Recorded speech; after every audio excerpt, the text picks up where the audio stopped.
You know, in times such as these, I like to take an extra long view at the history of humanity and how it's found its way out of oppression, out of slavery into something new, wilderness, and then freedom. This week, on May 30th, was the beginning of the Jewish festival of Shavuot, beginning at sundown, May 30th, about 5 days after George Floyd's death. Shavuot focuses on Moses receiving the tablets of the law.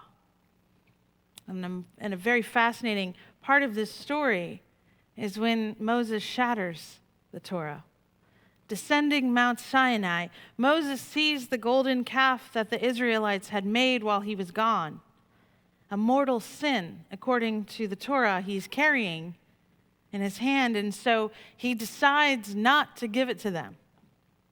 The Midrash explains, Moses started to turn back, but the elders saw him and ran after him. Moses held on to one side of the tablets, they held on to the other, but Moses was stronger. He looked at the tablets and noticed that the writing had disappeared from them. How can I give the Israelites blank tablets, he thought, and decided it would be better to break them instead. Blank tablets aren't simply tablets lacking inscriptions. They are also tablets written in a language people no longer speak or understand. The revelation had to be disassembled and then reassembled to bring meaning to the people. And when teaching this midrash to rabbis in New Jersey, Rabbi Danielle Hartman challenged them by saying, every generation must ask what part of the Torah they are willing to break to stand beside their people. The disassembling and reassembling of Torah in every generation is part of the sacred narrative and destiny of the Jewish people.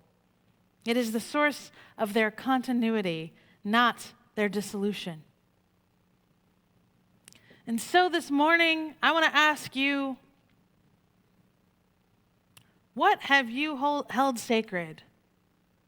What law, particularly, have you held sacred that you are willing to break with, to stand beside your people? Trust in the law, a love of order? If our shattered nation fails to reimagine itself, the consequences will be dire and devastating. The same is true of our UU tradition. I'm not here this morning to convince you that Black Lives Matter or to explain the history of the police state and its foundational design as a slave patrol. When during pre-Civil War era, white men were appointed to serve as slave patrols, and their function was to police enslaved Black people.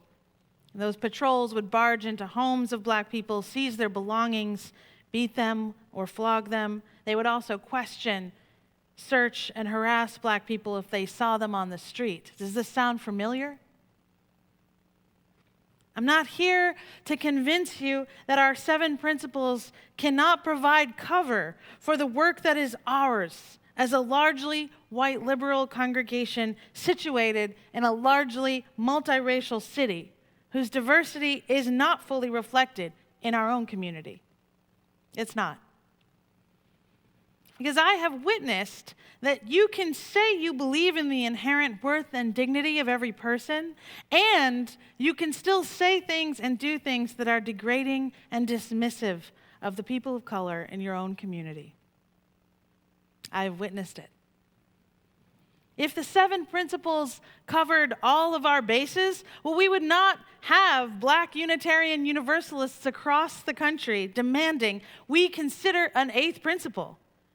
The 8th principle, which affirms that we are journeying towards spiritual wholeness by working to build a diverse, multicultural, beloved community by our actions that accountably dismantle racism and other oppressions in ourselves and our institutions. That's the 8th principle.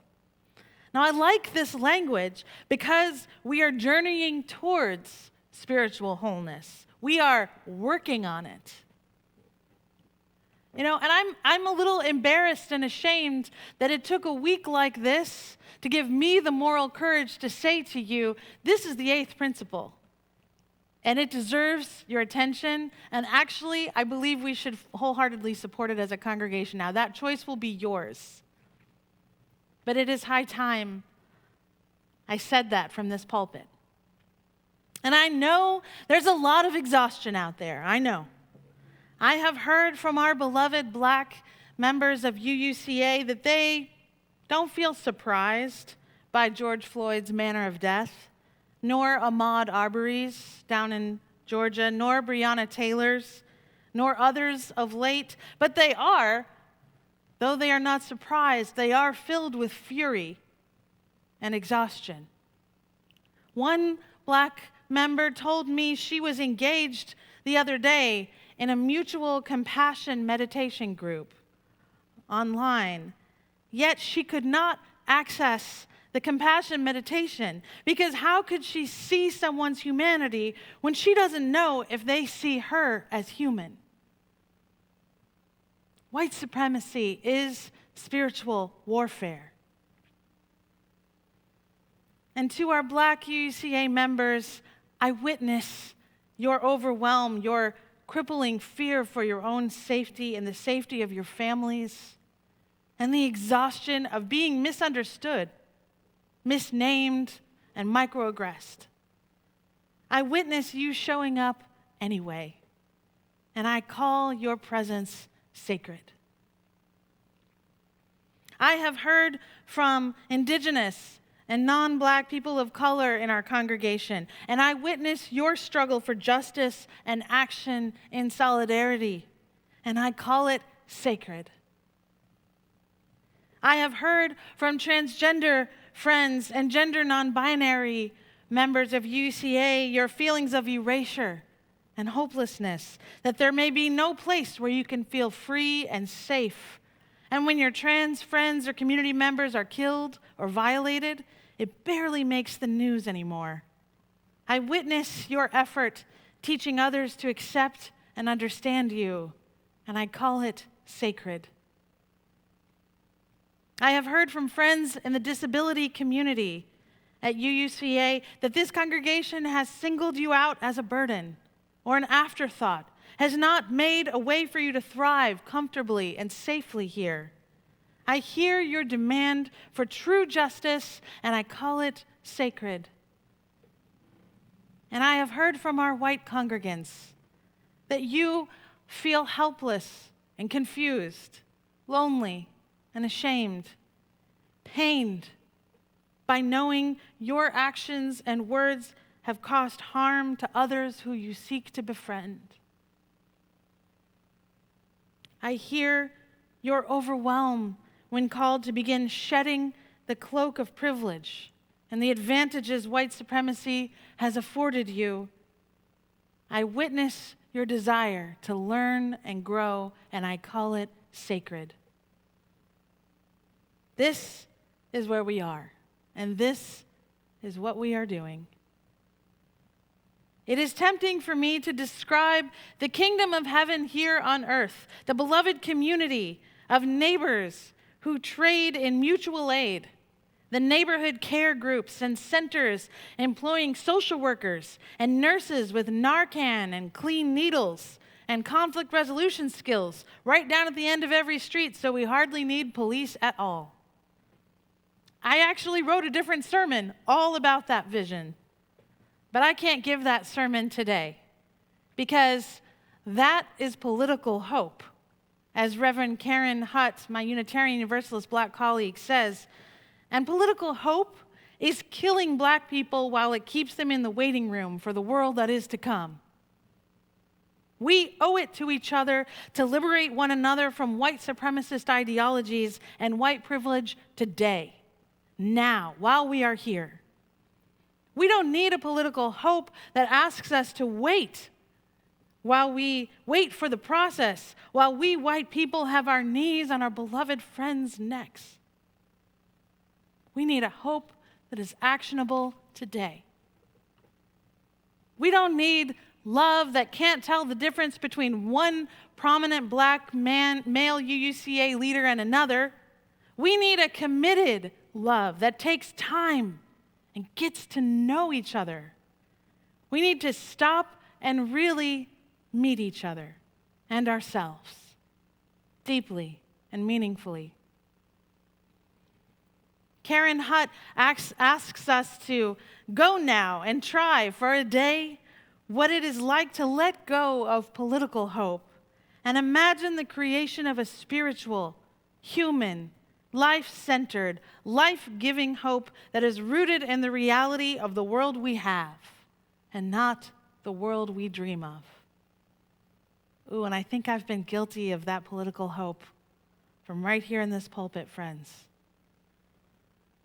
You know, a few nights ago, I attended a clergy-led protest at Central Presbyterian Church where I heard Atlanta Muslim leader Abdullah Jabbar lament that we are late to this moment of reckoning and revolution. In fact, he said, we are 400 years, 8 minutes, and 46 seconds too late. And as helicopters flew above us and protesters chanted and National Guard troops stood guard in front of the Capitol building, protecting the people's house from the people, he said this. And then Reverend Duncan Teague, Reverend Megan Lloyd Joyner, and I marched with all the other clergy from Central Presbyterian down to Centennial Park to the outskirts of the large protest. And at the edge of all of that beautiful chaos of young people chanting, shouting the language of the unheard, we formed a giant circle on the pavement and we knelt in silence for 8 minutes and 46 seconds, which is how long the officer kneeled on George Floyd's neck, stopping his breath. As I kneeled, my discomfort turned to pain on the pavement, my knees burning for relief and not finding it. As the minutes wore on, 8 minutes and 46 seconds felt like an eternity, and it was not. To quote my colleague, Reverend Megan Lloyd Joyner, it was not an eternity because then it was over and we stood. George Floyd did not. We moved aside. She describes how we moved aside to let the next wave of protesters march peacefully through that section of street, and we went home before curfew. As we drove home in the pouring rain, this happened to us too, a rainbow appeared in front of us. The asphalt may have left marks on Megan's legs and my legs too, and the 8 minutes and 46 seconds left its mark on my heart. 8 minutes, 46 seconds, and 400 years. It's beyond late. And because it is beyond late, and because you are a people who seek dignity for all, who love justice, who commit to the life we have been given here on earth, because you are a Unitarian Universalist who has proclaimed your life shall speak for you, you must do better than you have done. As Maya Angelou says, do the best you can until you know better. Then, when you know better, do better. That's where that phrase comes from. Sometimes you hear people say, you got to do better. It comes from Maya Angelou saying that. And in a multiracial community, we acknowledge that the work is different for all of us. For white people who need to heal from the legacies of white supremacy, part of our work is, listen up now, part of our work is to access our sacred humility. We need to step back, be quiet, and listen to the voices of Black people, people of color, transgender friends at UUCA. And for a people who love to talk and who are used to being heard and who struggle with not being the authority, this will not be as easy as it sounds.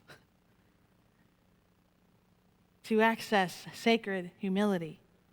But it is a beautiful, self-loving act, this humility we seek.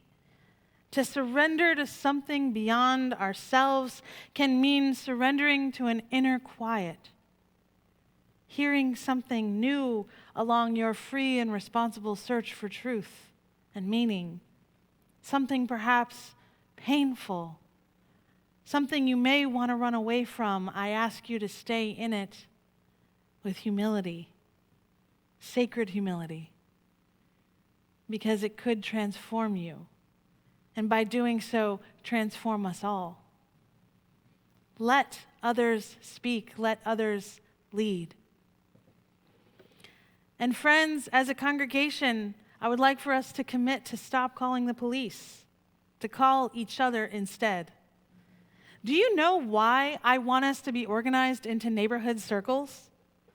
Because I want us to really know each other in this large, spread out congregation as neighbors. Truly, to know one another. And I want us to rely on one another, to see each other as safe when we're out there and when we're in here. If you are alone and scared in your home because someone is approaching your property, I want you to call each other. And I want us to get trained in conflict resolution. I want us to be more than community members or congregants. I want us to be neighbors. Look, I've called the police once in DeKalb County, and I didn't hear from them for 25 minutes. I know a neighbor could have come quicker, no doubt. And to my Black congregants out there, I want your congregation and your UU faith to be a place of complete safety and total liberation. I want you to feel uplifted, honored, and heard. Your radical honesty and your expression of your spirit belong here. And I commit to nurturing your spirit.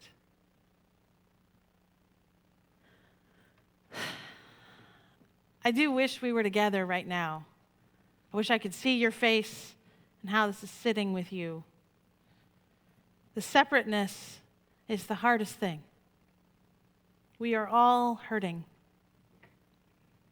May we hold hope in our action we can take to bring about a better world now, where not one more life is lost to white supremacist policing or white supremacist Americans. May we freely feel the freedom to feel it all, feel everything we're going through, and in feeling it all, may you find freedom. Last week, Reverend Jonathan Rogers inspired us with Brian Stevenson's words to get proximate. And in our multiracial congregation, many of us are proximate with people of color or people who are different from ourselves. But in addition to getting proximate, I need to add to that we also must stay accountable to that relationship, always seeking respect and earning trust. Trust that is never taken for granted. It is always earned again and again over the course of the relationship. I do believe we are now shattered pieces. The traditions, the institutions, the leadership in our government, and now the patterns of our daily life have all fractured. And I am ready to reassemble the fragmented pieces, to do the hard work of building trust, fighting for equity, listening humbly and quietly, and finding hope in continued actions of reconciliation now. A powerful narrative of actionable hope is awaiting inscription on our generation's tablets. It comes with considerable risk. It comes with some loss and the potential for great reward when we all are free. Let us walk together in step with the heartbeat of each other's struggles. Impress upon us that silence in the face of bigotry and racism is a burden our souls cannot bear. Make the restlessness rise within us so that we have no choice but to risk acting with courage and responsibility for the security and well-being of each other. When we do this together, no obstacle is insurmountable. Together in trust, may we rise, banishing hatred and violence with unwavering love and justice for ourselves and for the soul of one another. Only then will we know we are living the legacy of the beloved community. Amen. May it be so. Blessed be.